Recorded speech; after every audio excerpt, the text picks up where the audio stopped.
മംഗളാദേവി ക്ഷേത്രത്തിലെ ചിത്ര പൗർണമി ഉത്സവം നടന്നു.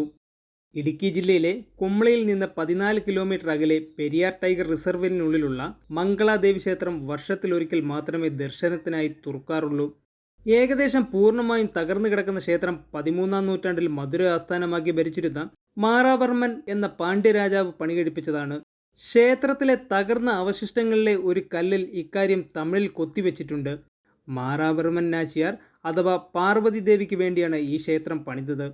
എന്നാൽ ക്ഷേത്രത്തിൻ്റെ ഘടനയനുസരിച്ച് ഇവിടെ വലിയ ശ്രീകോവിൽ ശിവപ്രതിഷ്ഠയാണ് ഉള്ളത്. ശിവനും ഈ ക്ഷേത്രത്തിൽ വലിയ പ്രാധാന്യം നൽകിയിരിക്കുന്നു. ഗണപതി പ്രതിഷ്ഠയും ഉണ്ട്. ഈ ക്ഷേത്രം ഏത് കാലത്ത് തകർക്കപ്പെട്ടു എന്ന കാര്യത്തിൽ ഇപ്പോഴും ഉത്തരം കിട്ടിയിട്ടില്ല. പെരിയാർ ടൈഗർ റിസർവിനുള്ളിൽ ഇതുപോലെ കല്ലിൽ മാത്രം തീർത്ത നിരവധി ക്ഷേത്രാവശിഷ്ടങ്ങളുണ്ട് എന്നത് ഒരു വസ്തുതയാണ്. മംഗളാദേവി ക്ഷേത്രം പൂർണ്ണമായും കേരള അതിർത്തിക്കുള്ളിൽ തന്നെയാണ്.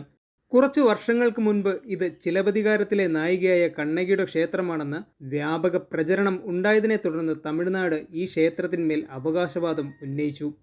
ഈ വിഷയം സുപ്രീം കോടതിയിൽ വരെ എത്തി.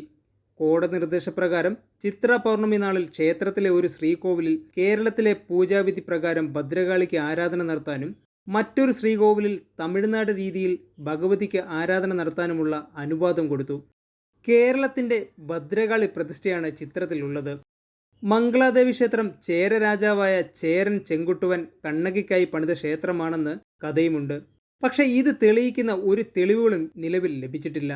കുമളിയിൽ നിന്ന് രാവിലെ 6 മുതൽ ജീപ്പ് മാർഗം മംഗളാദേവിയിലെത്താം. ഉച്ചയ്ക്ക് 2-നുള്ളിൽ എല്ലാവരും മലയിറങ്ങണം. തമിഴ്നാട്ടിൽ നിന്ന് നിരവധി ഭക്തർ കാൽനടയായി ഇവിടേക്ക് വരാറുണ്ട്.